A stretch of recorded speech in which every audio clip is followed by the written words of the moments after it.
Assalamualaikum warahmatullahi wabarakatuh. Jumpa lagi di channel Dioseta Story. Apa kabar teman-teman semua? Semoga kalian sehat selalu, panjang umur, bahagia selalu, dan sukses selalu. Pada kesempatan kali ini saya akan melanjutkan cerita yang sebelumnya. Cerita yang berjudul Alas Sewu Lelembut bagian ketiga, Pendekar Pasundan. Buat teman-teman yang belum mendengarkan episode sebelumnya, alangkah baiknya mendengarkan terlebih dahulu agar mengerti alur ceritanya. Dan buat kalian yang baru bergabung di channel ini, silahkan klik tombol subscribe dan tombol loncengnya agar kalian tidak ketinggalan cerita terbaru dari kami. Oke, tidak usah lama-lama, kita langsung saja menuju ke ceritanya.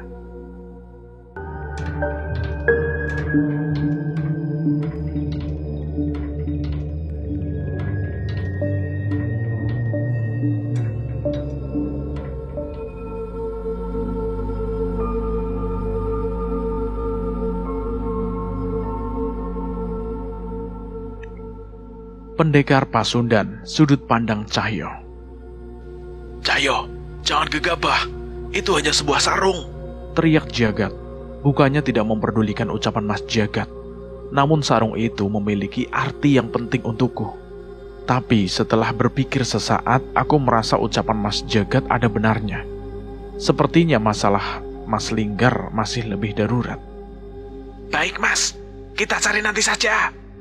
Tapi tepat saat aku membalikan badan, tiba-tiba Mas Jagat dan yang lainnya sudah menghilang dari pandanganku. Loh, Mas Jagat, Mas Linggar. Aku berteriak memanggil mereka, namun tidak ada satupun jawaban dari mereka. Sebaliknya, mulai ada kabut pekat yang menyelimuti hutan ini. Samar-samar aku merasakan ada sosok yang mendekat. Sosok pria berambut gondrong muncul dari balik kabut. Ada sesuatu yang menarik perhatianku. Ia menenteng sebuah sarung yang sangat aku kenal. Itu sarungku. Balikin. Ucapku yang menyadari sarungnya berada di genggaman orang itu. Pria itu tidak menjawab dan terus berjalan ke arahku dengan tatapan dingin. Jadi kamu yang menghabisi orang-orang itu? Ucap pria gondrong itu. Aku mencoba mencerna apa yang ia maksud. Apa yang dimaksud adalah anak buah dari dukun bernama Mbah Sugi itu. Apa dia salah satu dari mereka? Mereka pantas mendapatkannya. Aku merasa orang ini berbeda dengan anak buah Mbah Sugi yang lainnya.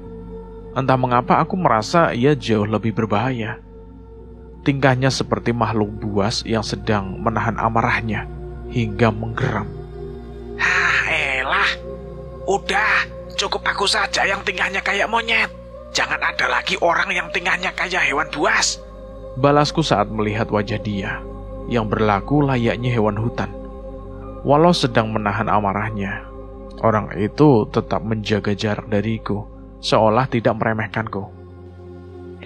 Balikin. Sarung itu mengandung kutukan aroma keringat pendekar Jawa yang bisa membuat hidungmu gak tenang. Buat ikat rambutmu juga gak bakal jadi sarang kutu. Pria gondrong itu masih belum mau menyerahkan sarungku. Untuk apa tujuan kamu masuk ke dalam leuweung sasar? Tanya orang itu semakin penasaran. Baru saja aku akan menjawab. Tiba-tiba secara bersamaan kami mendengar jelas suara lengkingan teriakan perempuan sangat kencang dari dalam leuweung sasar itu. Kita ke sudut pandang Danan.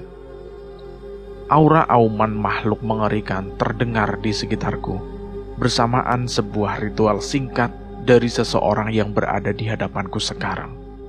Jangan jauh-jauh dari mas ya, ucapku pada sosok roh anak-anak yang mulai ketakutan itu. Hentakan kaki orang itu mampu membuat tanah di bawahnya itu bergetar, dan semua semakin mengerikan ketika samar-samar terlihat makhluk hitam yang tingginya itu melebihi tubuh manusia dewasa. Siapa orang ini? Apa dia ada hubungannya dengan Mbah Sugi? Aku menggenggam wujud roh keris Raga Sukma, bersiap untuk menghadapi sosok apa yang akan kuhadapi. Sesuatu mendekat ke arahku. Ia menerjang dengan begitu cepat dengan wujud yang mengerikan. Itu sebuah cakar. Aku tidak bisa membayangkan wujud sebenarnya dari makhluk mengerikan ini. Setidaknya, aku harus bisa menyelamatkan diri dari serangan ini terlebih dahulu. Aku pun bersiap menghalau cakar besar itu dengan keris Raga Sukma di tanganku. Tapi, tepat sebelum cakar itu beradu dengan keris Raga Sukma, tiba-tiba makhluk itu berhenti. Terlihat dengan jelas di hadapanku saat ini, seekor macan berukuran sangat besar berwarna hitam. Wujudnya begitu mengerikan. Aku yakin siapapun lawan dari makhluk ini akan gentar melawannya. Aku melihat seseorang yang memanggil sosok ini. Ia masih menutup matanya sembari terus menggenggam pusaka gelang miliknya. Tapi saat menyadari makhluk utusannya berhenti menyerangku, ia pun membuka matanya. Apa yang terjadi? Ucap orang itu yang kebingungan dengan makhluk suruhannya itu. Kebingungannya sama dengan apa yang aku rasakan. Tapi macan hitam raksasa itu malah berbalik arah menuju tuannya, dan tubuhnya itu mengecil secara perlahan. Semakin wujudnya kecil, jalannya semakin tertatih layaknya seekor kucing yang pincang. Tunggu, kucing pincang. Jangan-jangan aku pun menggunakan kesempatan itu untuk kembali ke tubuhku dan menghampiri orang itu.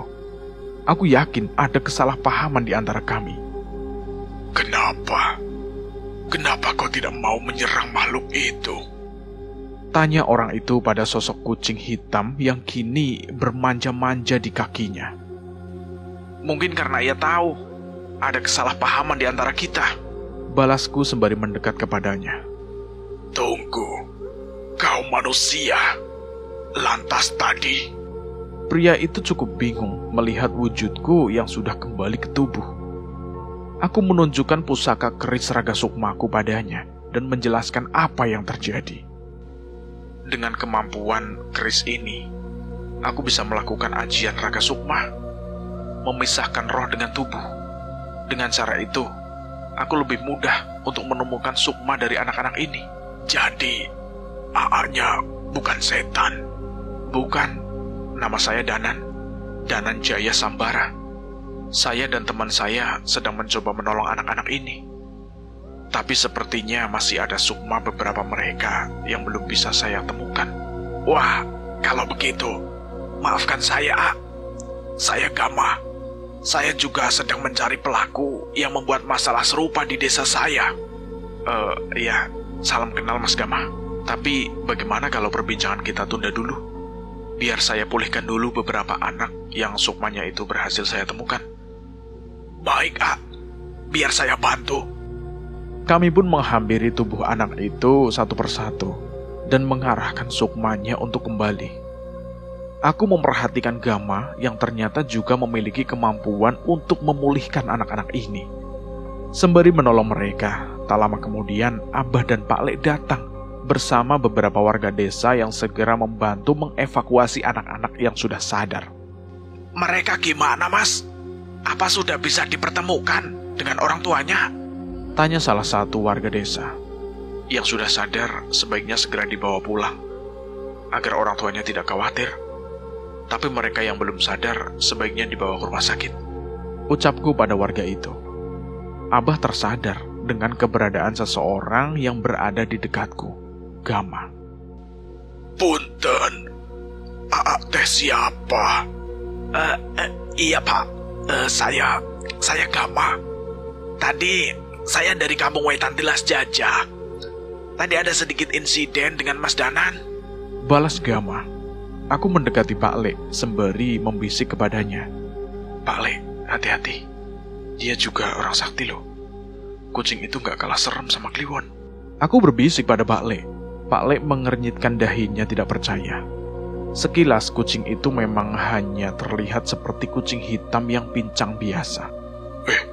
Ojo guyon koenan. Iya Pak Lek, benar. Masa gak percaya? Aku pun menepuk tanganku dan memanggil Gama. Gama, ini Pak Lekku. Gak percaya kalau kucing itu bisa jadi makhluk raksasa. Gama segera menghampiri ke arahku sambil menepuk pundakku. Jangan begitu, Danan. Aku gak bisa seenaknya memanggil dia hanya saat dalam keadaan berbahaya saja. Benar juga. Ternyata Gama juga sama. Pusaka dan kodam yang ia miliki tidak bisa seenaknya digunakan. Tapi ternyata perbincanganku dengan Gama tadi menarik perhatian Abah. Kucing raksasa? Tanya Abah. Ia melihat di tangan Gama masih tergenggam sebuah gelang kecil yang tadi ia gunakan untuk ritual pemanggilan kodamnya. Apa itu gelang genge? Tanya Abah. Mendengar pertanyaan itu, sontak Gama pun kaget. Tidak hanya Gama, aku pun juga penasaran apakah Abah tahu tentang orang ini. Iya, Pak. Bapak tahu gelang ini? Jangan Bapak. Saya biasa dipanggil Abah. Nak Gama ini, apa kenal dengan Ki Dudui? Apa kenal Ki Dudui? Ki Dudui teh kakek saya, Bah. Aku mendekat pada Abah, mencari tahu apa yang ia maksud. Ki Dudui itu orang yang mau aku pertemukan dengan Mas Danan. Malah bisa kebetulan begini ketemu dengan cucunya. Memangnya Mas Danan ada perlu apa dengan Ki Dudui? Sebenarnya aku masih ragu menceritakan hal ini kepada Gama. Tapi apabila Gama memang cucu dari orang yang dimaksud Abah, mungkin aku harus menceritakannya. Saya ingin mencari tahu tentang sosok seseorang. Kami menduga sosok yang Mas Danan maksud adalah Gilang Samana. Jadi saya berpikir ingin mempertemukan Mas Danan dengan Ki Dudui. Tambah Abah. Gama terdiam sejenak. Sepertinya ia sedikit berhati-hati menanggapi ucapan kami. Gelang ini adalah peninggalan Gilang Samana. Menurut kakek, sosok yang berhadapan dengan Danan tadi juga peninggalkan Gilang Samana. Kami menyebutnya Meong Hideng. Tapi untuk menjawab pertanyaan Mas Danan, saya sendiri takut salah berbicara. Jawab Gama. Melihat Gama menunjukkan gelang itu, aku teringat bunyi kerincing dan suara kucing saat sosok itu menolongku dari pembantuan. Tapi mungkin saya bisa mempertemukan kalian dengan kakek saya Ki Dudui, agar informasi yang Danan butuhkan bisa lebih akurat. Aku dan Abah cukup lega mendengar ucapan Gama. Terima kasih.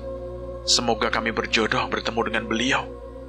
Tapi punten, saya masih ada suatu hal yang harus saya lakukan. Ada anak kecil di kampung saya yang menghilang dengan misterius. Setelah urusan ini selesai, saya akan menghubungi Abah dan Mas Danan. Mendengar ucapan itu, aku sedikit tersenyum.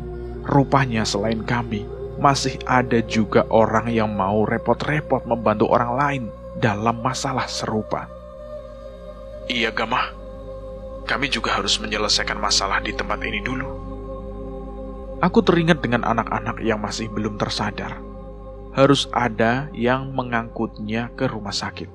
Tapi mobil Mas Jagat sedang tidak ada di tempat. Walaupun ada, tidak mungkin juga membawa mereka ke mobil bak Mas Jagat. Di tengah kebingungan kami, dari jauh kami melihat nyala lampu mobil mendekat ke arah kami. Orang itu turun dan menanyakan perihal keramaian di tempat ini. Maaf, Bah, itu ada yang mau bantu ngantar anak-anak itu ke rumah sakit, ucap salah satu warga desa. Abah menghampiri orang itu untuk memastikan. Masalahnya di desa ini jarang sekali yang memiliki mobil. Mungkin tidak hanya aku. Abah juga khawatir kalau orang itu adalah komplotan dari dukun bernama Mbah Sugi itu. Setelah berbicara sebentar, Abah pun kembali dan memerintahkan warga untuk memasukkan anak-anak itu ke dalam mobil. Abah, bener gak apa-apa? Abah kenal orangnya? Aku bertanya pada Abah. Orang itu datang menghampiriku dan memberikan salam. Permisi Mas Danan, biar saya yang ngantar anak-anak ini ke rumah sakit. Harusnya masih muat untuk membawa perwakilan orang tua mereka juga. Jelas orang itu padaku. Aku menatap orang itu, wajahnya terlihat tidak asing untukku. Ini Putra, pemilik pabrik tahu yang pernah Mas Danan datangi. Abah menjelaskan padaku.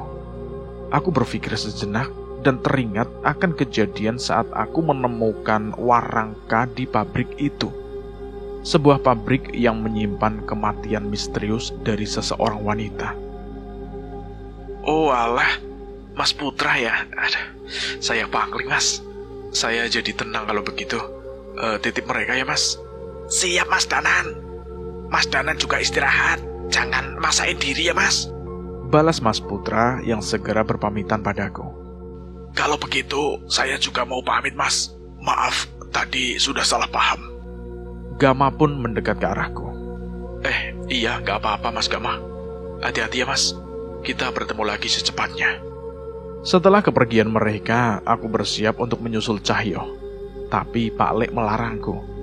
Menurutnya, mereka berempat sudah cukup. Pak Lek merasa masih ada kemungkinan Mbah Sugi dan anak buahnya kembali ke tempat ini untuk mengincar lagi anak-anak yang masih lemah. Akhirnya, aku, Abah, dan Pak Lek pun memutuskan untuk menjaga desa dan mempercayakan sisa anak buah Mbak Sugi yang kabur itu ke Cahyo dan Mas Jagat. Sejak kejadian malam itu, desa Abah mengadakan pengamanan keliling dengan jumlah orang yang lebih banyak. Aku sempat beristirahat, tapi entah mengapa Pak Lek terlihat begitu cemas. Biasanya ia adalah yang paling tenang menghadapi permasalahan seperti ini. Malam setelahnya, keadaan di desa ini berubah drastis. Desa yang sebelumnya ramai dengan aktivitas warga, kini menjadi begitu sepi. Warga, terutama anak-anak, benar-benar dilarang untuk keluar setelah matahari tenggelam. Apalagi hingga saat ini, Cahyo dan Jagat belum juga kembali. Pak Lek gak tidur? Tanyaku pada Pak Lek, masih terus berjaga di halaman rumah Abah. Belum, Nan. Perasaan gak enak Pak Lek masih belum hilang dari kemarin. Tidak hanya Pak Lek, aku juga sama. Tapi menurutku di saat seperti ini, sebaiknya kami beristirahat, mengumpulkan tenaga untuk menghadapi kemunculan dukun itu lagi. Baru saja ingin merayu Pak Lek untuk beristirahat. Sayup-sayup, aku mendengar suara Abah yang tengah melantunkan ayat-ayat suci dari salah satu masjid desa. Suasana ini hampir selalu aku rasakan di setiap desa yang tengah mendapati teror gaib. Melewati tengah malam, Pak Lek pun memutuskan untuk masuk ke rumah dan tidur. Walau cukup cemas, tapi sepertinya ia sudah tidak mampu menahan ngantuknya. Tokecang. Di tengah tidurku, sayup-sayup aku mendengar suara-suara seseorang sedang bernyanyi dengan sangat kencang. Tokecang, balagidring, tos blong. Suara itu seperti mendekat menuju ke arah desa. Imah akang bau arang, barudak letik, gosong. Mendengar suara itu, sontak aku pun memaksa diriku untuk terbangun dari tidur. Aku yakin memang ada yang mendekat ke desa ini. Pak Lek. Aku mencoba membangunkan Pak Lek yang masih terlelap. Ia membuka matanya dan aku memberinya isyarat bahwa aku curiga akan sesuatu. Pak Lek yang cemas semenjak tadi segera mengambil tasnya dan mengikutiku menuju keluar. Tokecang. Benar, ada sosok yang mendekat membawa obor. Ia masuk ke dalam desa, sembari menari-nari mengenakan pakaian wayang orang dengan wajah yang dicat putih. Jelas, dia bukan manusia biasa. Aku memperhatikan seluruh warga yang bertugas berjaga tertidur lelap.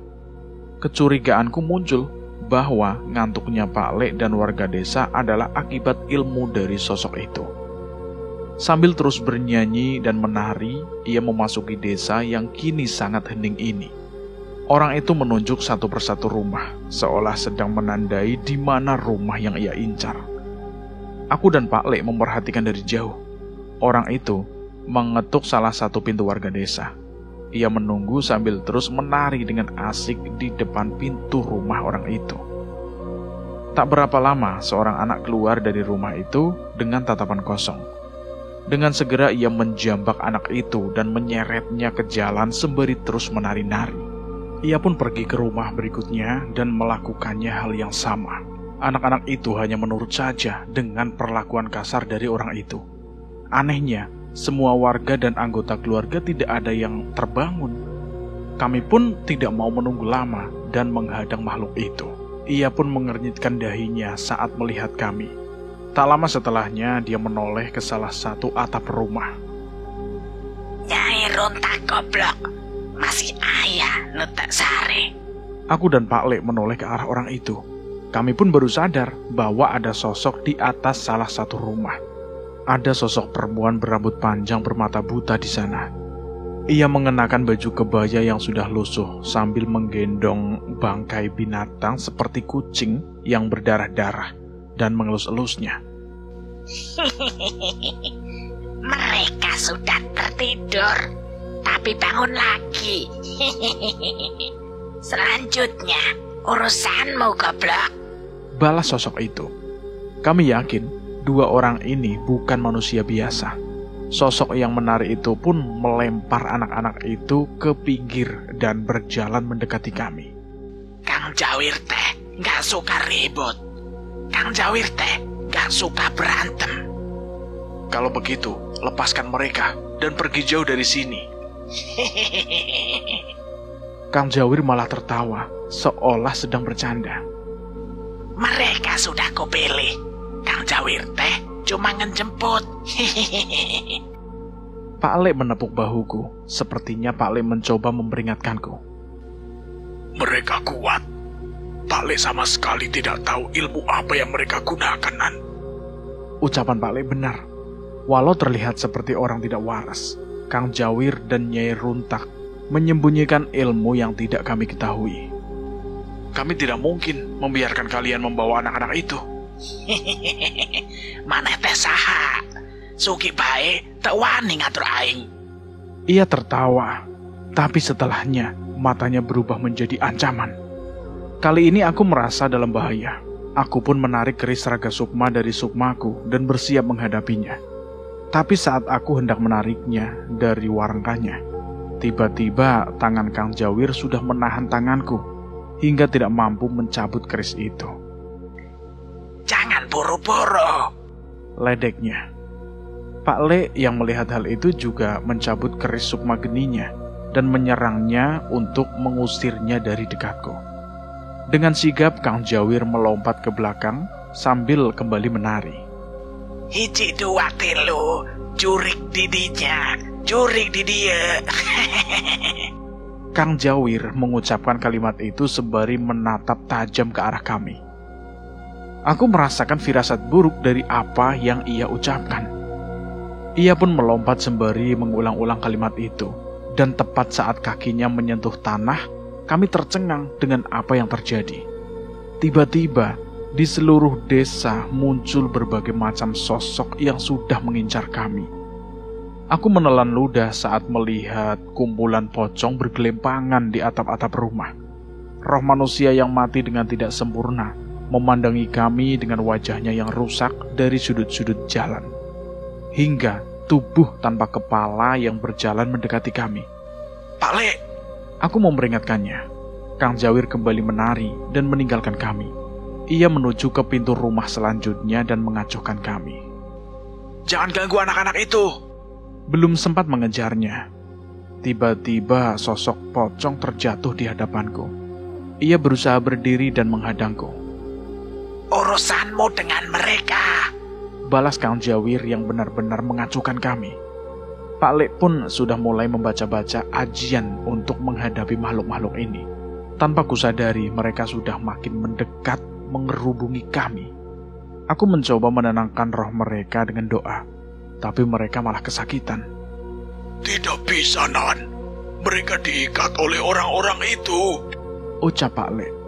Mengetahui hal itu, aku merubah seranganku dengan menghadapi mereka dengan keris Raga Sukma. Aku menyerang yang mendekat satu persatu hingga tubuh mereka terbelah. Sakit. Makhluk-makhluk itu bukannya melawan, mereka malah merintih kesakitan. Tapi walau tubuh mereka terluka dan terbelah, mereka tetap mendekat ke arah kami dengan segala cara. Sakit. Jangan Jangan tambah penderitaan kami. Ucapnya begitu lirih. Mereka seperti benar-benar tersiksa. Aku yakin mereka benar-benar roh manusia. Brengsek kalian. Apa yang kalian lakukan pada mereka? Kami sudah memberi pada mereka apa yang mereka mau saat mereka hidup. Kini mereka harus membayarnya saat mereka mati. Ucap Nyai Runtak. Aku ingin menyerang mereka lagi, tapi mereka tidak akan menghilang dan hanya akan terus tersiksa. Sementara doa-doa kami pun tidak mampu menenangkan mereka, karena ada yang mengikat mereka. Aku dan Pak Lek hanya bisa bertahan menghadapi mereka semua agar menjauh. Geni bara loka Pak Lek sudah menyala. Api itu bisa memulihkan beberapa luka roh tumbal itu, tapi tetap saja tidak bisa menenangkannya. Nyai Runtak tertawa puas mengetahui kami yang kewalahan melawan para pengikutnya ini. Sepertinya aku harus mengambil resiko. Maaf Pak Lek, nggak bisa begini terus.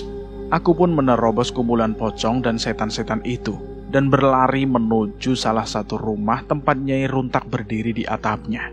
Aku bersiap naik ke atas untuk menyerang sosok perempuan gila itu, tapi ternyata tidak semudah itu. Semakin aku mendekat, mataku terasa berat. Aku hampir tidak mampu menopang kesadaranku dan tertidur. Sementara itu, di tengah kesadaranku yang sulit untuk ku pertahankan, setan-setan tadi sudah mulai mengejarku lagi. Jangankan kau, Sugi pun tak mampu mendekatiku. Matamu akan tertutup sama seperti mataku. Aku pun terjatuh di tanah, bahkan sebelum sempat menaiki atap rumah itu. Kasihan. Masih muda sudah mati. Tapi tak berapa lama setelah mengucapkan kata-kata itu, darah bermuncratan dari mulutnya. Dari dadanya muncul ujung keris yang aku hujamkan menembus dari belakang. Tubuhku mungkin bisa tidur, tapi tidak sukmaku. Ucapku yang diam-diam memisahkan sukmaku untuk menyerang Nyai Runtak dari belakang.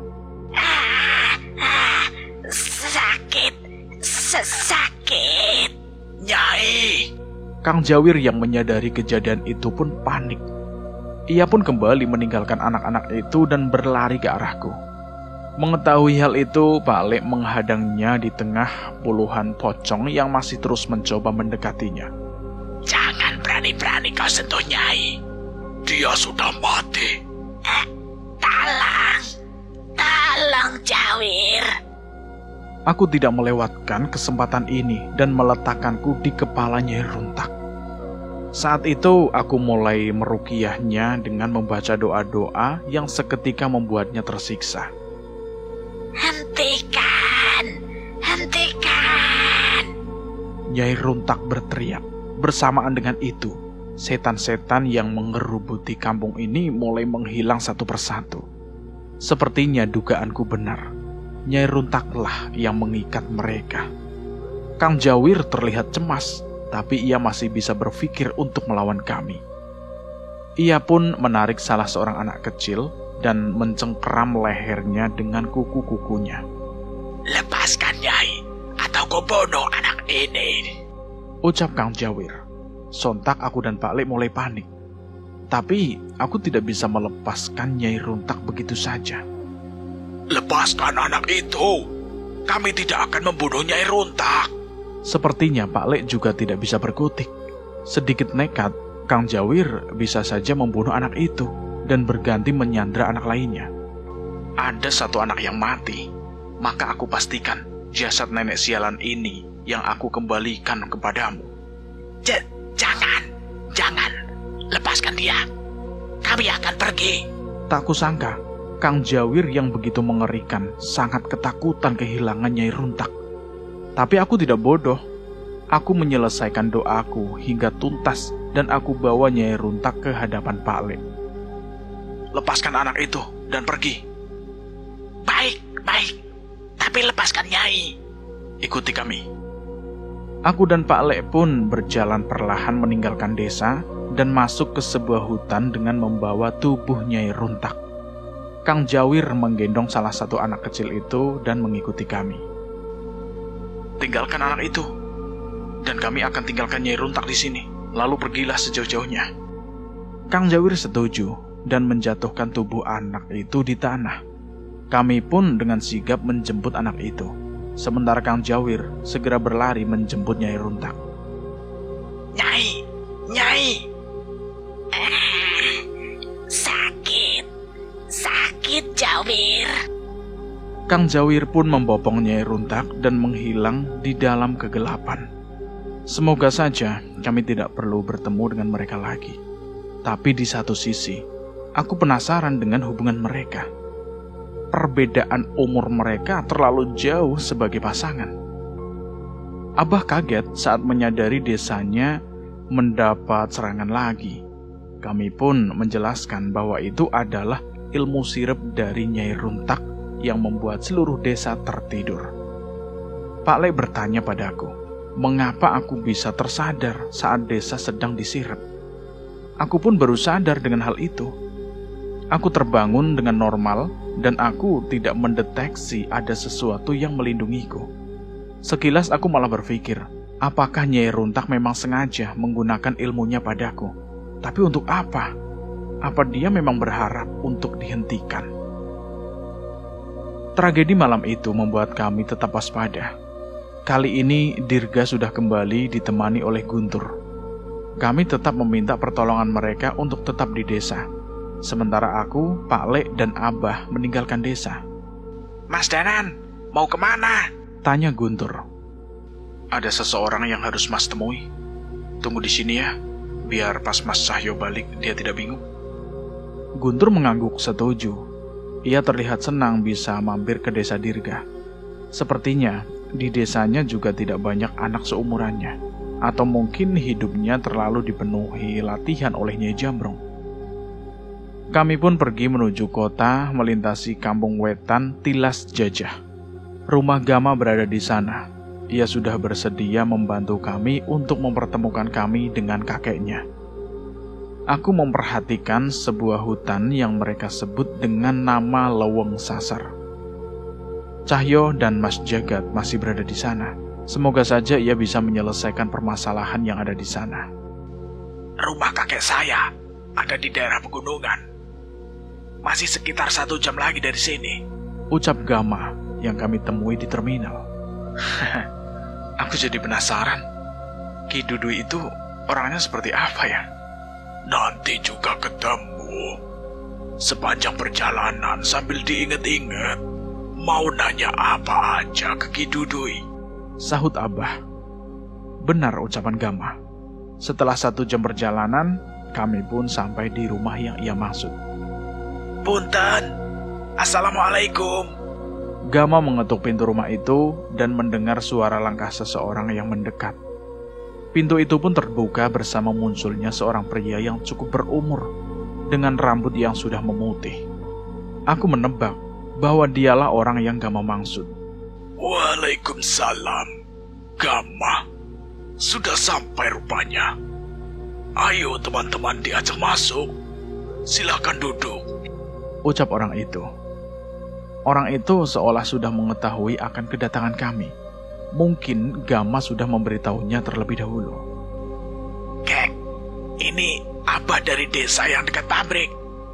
Dan ini teman-teman Abah, Mas Danan, dan Pak Le Bimo. Gama memperkenalkan kami kepada orang itu. Ini Ki Dudui, kakek saya. Sok mangga kalau ada yang mau ditanyakan. Dengan wajah ramahnya, Ki Dudui menyambut salam kami. Belum sempat berbicara banyak, Ki Dudui sudah mendekat dan menepuk lututku. Gimana, Mas? Puasanya lancar? Tanya Ki Dudui tiba-tiba. Aku cukup kaget.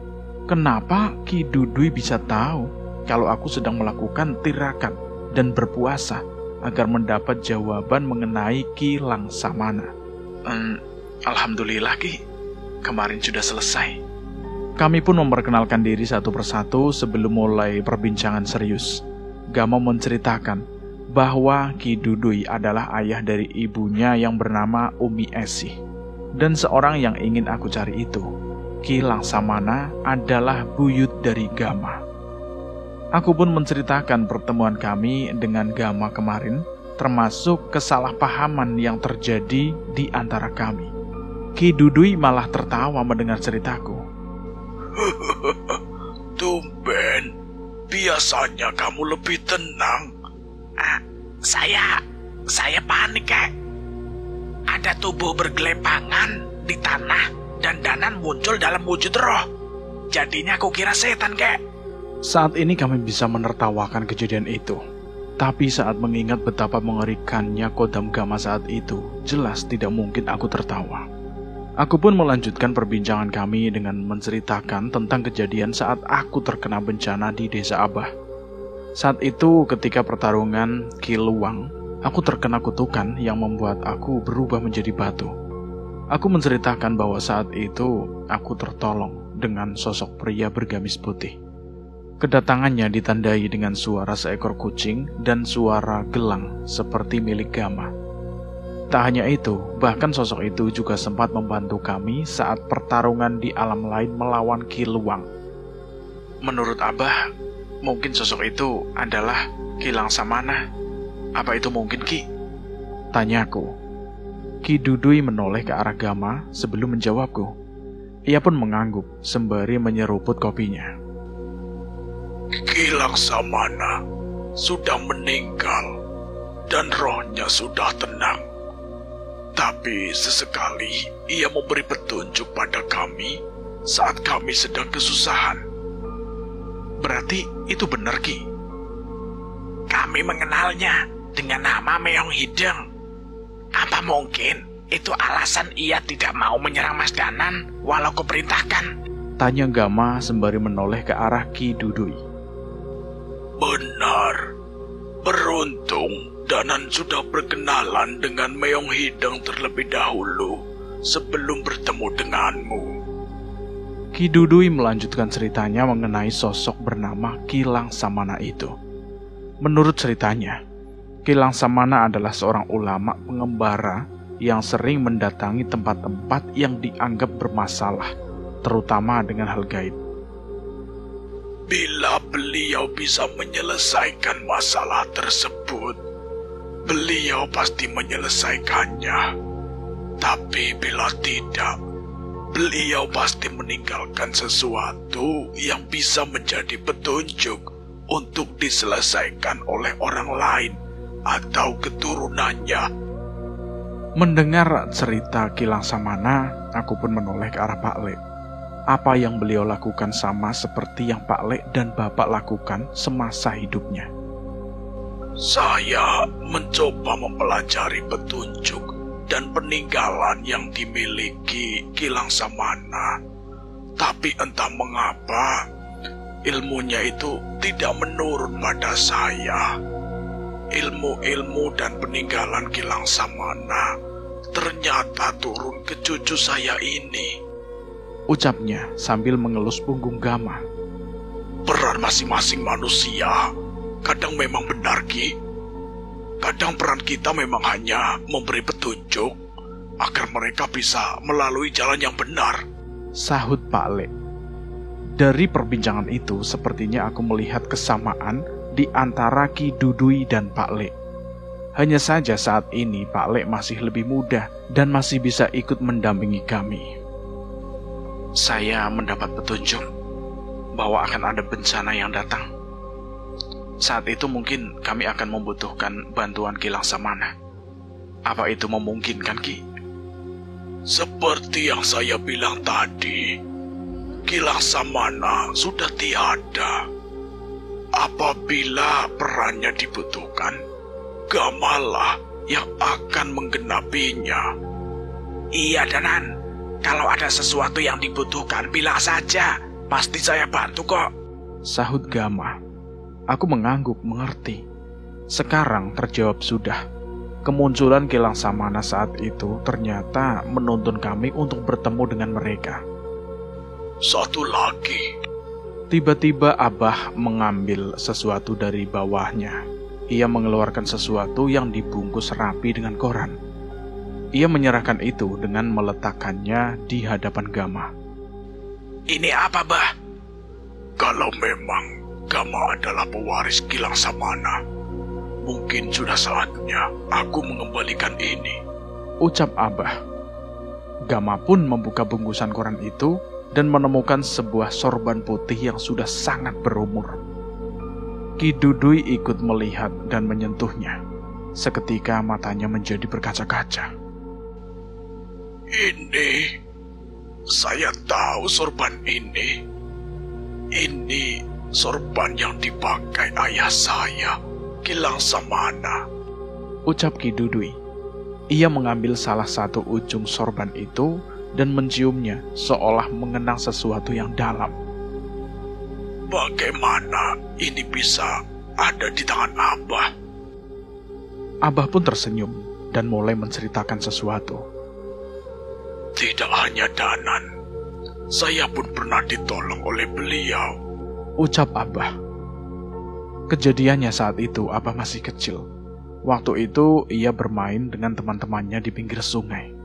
Saat waktu mulai maghrib, ia hendak kembali ke rumah. Tapi salah satu temannya memanggil ke dalam hutan. Temannya mengatakan kalau ada hewan aneh di dalam hutan dan mau membawanya pulang. Abah pun menghampiri temannya itu dan masuk ke dalam hutan. Ayo cepat, di sini. Abah ingat sekali anak itu dan suaranya mirip seperti dengan temannya, sehingga ia tidak curiga dan mengikutinya sampai ke dalam hutan. Tapi saat langit mulai gelap dan ia masuk semakin dalam, seseorang yang menyerupai temannya itu menghilang. Seketika Abah yang saat itu masih kecil pun panik. Ia mencari jalan keluar, namun ia malah semakin tersesat. Tapi itu bukan hal yang paling menakutkan. Saat semakin tersesat, Abah melihat sesuatu dari dalam kegelapan hutan. Tubuhnya besar, rambutnya panjang dan berantakan, matanya merah dengan mulut yang besar. Payudaranya menggelambir dan menjijikan. Mungkin yang ditemui Abah saat itu adalah sosok Wewe Gombel. Sosok itu mendekat kepada Abah. Abah saat itu ketakutan dan hanya bisa menangis. Tapi sebelum makhluk itu sempat menggapai Abah, tiba-tiba makhluk itu ketakutan dan kembali mundur. Perlahan ia pun meninggalkan Abah dan kembali masuk ke dalam hutan. Abah menoleh ke belakang dan menemukan ada sosok kakek tua bergamis putih di belakangnya. Ia pun memeluk Abah dan mengajaknya bersender di salah satu pohon yang besar. Orang itu mengaku bernama Kilang Samana. Ia sedang dalam perjalanan menuju suatu tempat. Saya tidak bisa mengantarkanmu ke rumah, tapi dengan melilitnya sorban ini di tubuhmu, tidak akan ada makhluk hutan apapun yang berani menyakitimu. Abah mengingat jelas perkataan Kilang Samana saat itu. Sebelum meninggalkan Abah, Kilang Samana mengajarkan Abah beberapa ayat-ayat suci untuk hafal dan menghafalkannya bersama-sama. Hampir setengah malam, mereka mengulang-ulang ayat itu sebelum akhirnya Kilang Samana meninggalkannya sendiri lagi. Tapi saat ini Abah tidak takut dengan adanya sorban dari Kilang Samana. Saat pagi menjelang, warga desa berhasil menemukan Abah dan membawanya pulang. Sampai saat ini Kilang Samana masih merupakan sosok penolong untuk Abah. Setelah saya dewasa, saya baru sadar, bukan sorban inilah yang melindungi saya, tapi ayat-ayat suci yang diajarkan Kilang Samana yang melindungi saya dari makhluk-makhluk penghuni hutan saat itu. Jelas Abah. Wajah Gama dan Ki Dudui terlihat sumringah mendengar cerita mengenai leluhurnya itu. Mungkin mereka tidak menyangka akan mendengar kisah hebat dari leluhurnya itu sekali lagi. Bahkan dari mulut Abah. Kalau begitu, sorban ini izin saya terima, Bah. Dengan senang hati, Nak Gama. Kini setidaknya sesuatu yang mengganjal di hati saya sudah selesai satu. Gam, di setiap perjalanan Kilang Samana, beliau juga meninggalkan tapak tilas yang tidak sembarangan di beberapa tempat. Tapi mungkin tidak hanya itu. Mungkin masih banyak benda-benda peninggalan Gilang Samana yang ditinggalkan atau diberikan pada seseorang. Ucap Ki Dudui. Jangankan Ki Dudui dan Gama, aku yang mendengar cerita Abah tentang Gilang Samana saja juga merasa senang. Seandainya kami diizinkan bertemu, mungkin aku bisa belajar banyak dari beliau. Waktu sudah semakin sore, kami pun harus berpamitan pada Ki Dudui. Tapi tepat sebelum kami berangkat, Ki Dudui terlihat aneh. Gama, kau antar mereka sampai ke desa, ya? Baik, Kek. Tapi kenapa mendadak? Apa ada sesuatu? Entah, perasaan kakek benar-benar tidak enak. Tolong antar mereka ya. Aku dan Pak Lek saling bertatapan. Ini masih sore. Seharusnya desa masih ramai.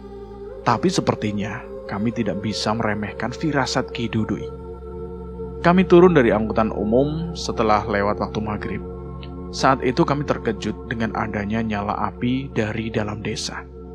Saat itu warga desa berbondong-bondong sedang berusaha memadamkan api dari beberapa rumah yang terbakar. Kami pun bergegas berlari menuju tempat itu dan mencari tahu apa yang terjadi. Pak Kades, apa yang terjadi? Entah, Bah. Tiba-tiba ada bola api yang melayang-layang dan menyerang rumah warga, Bah. Jelas Pak Kades pada Abah. Banaspati. Bukanan. Kalau itu Banaspati, ia pasti langsung menghabisi nyawa dan tidak menyambar rumah seperti ini, kata Pak Lek. Aku menoleh ke segala arah dan mencari di mana Guntur dan Dirga. Dirga? Gimana Dirga?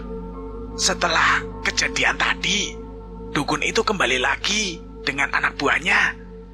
Dirga dan temannya menghadang dukun itu bersama warga yang berjaga. Saat dukun itu lari ke dalam hutan, mereka mengejarnya untuk menangkapnya, jawab Pak Kades. Mendengar cerita itu, Gama meremas pundakku. Firasatku tidak enak. Bisa jadi itu jebakan. Benar, Danan. Disusul Dirga. Biar Abah dan Pak Lek yang mengawasi di sini. Ayo, Nan. Biar aku temanin, ajak Gama. Aku dan Gama pun segera berlari ke arah hutan yang ditunjukkan oleh Pak Kepala Desa. Bermodalkan senter seadanya, kami menyusuri hutan yang biasanya itu hanya dimasuki warga desa yang mencari umbi-umbian. Danan, itu. Gama berteriak. Gama menunjuk ke arah tubuh seseorang yang terkapar di salah satu sisi hutan. Ia tergeletak tak berdaya mempertahankan kesadarannya. Ada setan yang mencoba merasukinya, ucapku yang segera meletakkan tanganku di wajahnya dan membacakan sebuah doa untuk mengusir setan itu. Orang itu pun tersadar dan mencoba mengingat apa yang terjadi. Ke arah sana. Mereka ke arah sana, ucap orang itu yang sadar kami sedang mencari yang lainnya. Bapak kembali ke desa saja ya. Pulihkan dulu luka-luka Bapak, biar kami yang mengejar mereka. Bapak itu pun menurut dan kami segera bergegas mencari keberadaan Dirga. Benar saja, yang kami takutkan terjadi. Kami sampai di sebuah tanah yang cukup lapang di tengah hutan. Sebuah batu besar terlihat di tengah dengan seekor kepala kerbau di atasnya. Berbagai sesajen terpampang di sekitarnya. Tapi bukan itu yang membuat kami geram. Guntur terlihat tengah berdiri melindungi Dirga yang tidak mampu berdiri dengan luka besar di punggungnya. Darahnya terus mengalir, sementara anak buah dukun itu terus menyerang Guntur tanpa ampun dengan golok di tangannya. Mereka menyerang sambil kerasukan, tanya Gama dengan wajah penuh amarah. Aku mengangguk. Anak buah Mbah Sugi dirasuki sosok yang mungkin ia panggil dengan ritual itu. Amarah kami semakin tidak terbendung saat melihat warga desa yang sudah terbaring di batu itu dengan berlumuran darah. Sudah, cukup. Aku berteriak mencoba menghentikan mereka. Mendapati kedatangan kami, Mbah Sugi bukannya gentar. Ia malah tertawa seolah memang sudah bersiap menyambut kami. Ya, cuy, akhirnya datang juga kalian. Kupikir harus kukuliti dulu bocah-bocah ini agar kalian datang kemari. Aku tidak tahan lagi. Aku pun menarik keris Raga Sukma dari dalam sukmaku dan bersiap menyerangnya. Tapi dukun itu juga tidak diam. Ia membacakan mantra sembari menggoreskan sebuah kujang di dahinya. Wajahnya pun berlumuran darah. Namun semua mantra yang diucapkan menjadi begitu mengerikan. Sepasang mata merah menyala dari gelapnya hutan. Ada sosok menyerupai genderuwo yang besar dengan berbagai bekas luka di tubuhnya. Bersama dengan sosok itu muncul juga bola api yang menyala-nyala dan siluman ular yang mengikutinya. Hati-hati Mas Danan. Bahkan keris Dasa Sukma Dirga tidak dapat menembus tubuh mereka. Guntur memperingatkan. Di belakang Mbah Sugi tengah berdiri sekumpulan pasukan dedemit yang sudah siap melumat kami. Sering, suara itu terdengar lagi. Tidak usah banyak bicara, ucap Gama. Aku menoleh ke arah Gama. Ia sudah tidak mampu lagi menahan amarahnya. Benda yang disebut dengan gelang gengge itu sudah ada di tangannya. Sepertinya ia bersiap melakukan ritual itu lagi. Cering, cering, cering. Ia membunyikan gelang itu 3 kali. Dan entah tiba-tiba ada kucing hitam yang pernah aku temui itu muncul dari salah satu sudut hutan. Saat itu Gama menghentakkan kakinya beberapa kali ke tanah, hingga tanah di sekitarnya itu bergelombang. Aku merasakan kekuatan besar mulai datang dan aku pun tidak tinggal diam. Kuletakkan keris Raga Sukma di hadapan dadaku dengan membaca sebuah mantra yang diturunkan oleh leluhurku. Jagat lelembut boten duwe wujud, kula nimbali surga loka surga kayangan. Keluh mulih sampun nampani, tekan asa, tekan sedanten.